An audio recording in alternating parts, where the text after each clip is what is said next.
Bismillahirrahmanirrahim. Assalamualaikum warahmatullahi wabarakatuh. Selamat datang di channel saya, Mustamin Tewa. Pada pertemuan sebelumnya kita telah mempraktikkan pemrograman 3 dimensi berkaitan dengan sphere. Sebelum sphere kita sudah belajar tentang cone atau kerucut. Saya tempatkan dulu ini terlebih dahulu. Kemudian sebelum ini pertama sekali kita pernah belajar tentang cube atau kubus. Listingnya sederhana, hanya menuliskan cube di dalam separator. Kemudian kita juga ketika ingin membuat bentuk baru, misalnya cone, tentu cube yang tadi kita ganti dengan cone.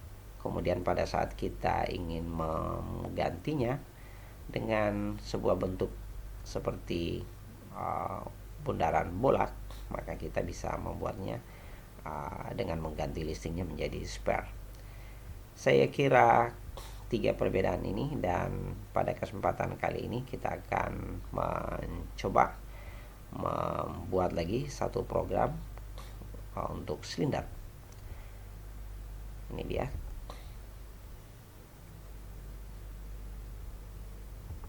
Nah, silinder bentuknya seperti ini.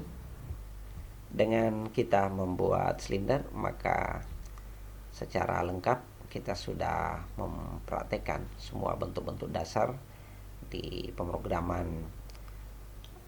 3 dimensi ini. Jadi ada silinder yang bisa kita juga melihat dari berbagai sisi ya.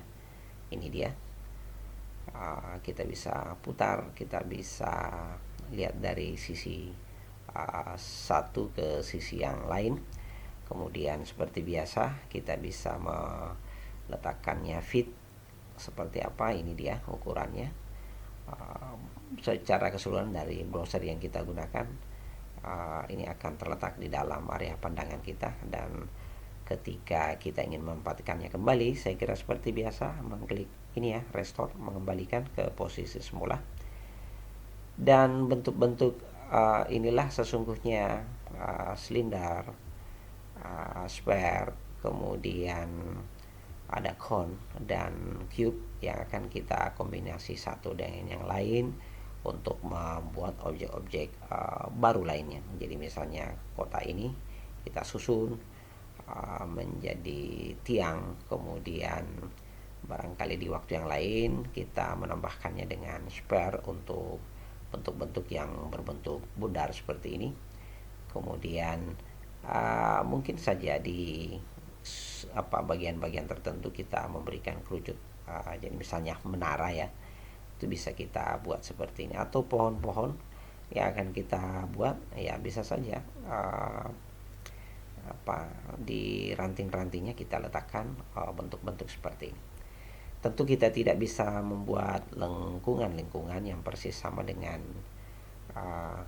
pohon yang sesungguhnya atau bentuk yang sesungguhnya, selain daripada mengkombinasi bentuk-bentuk ini. Jadi kita bisa mengkombinasi antara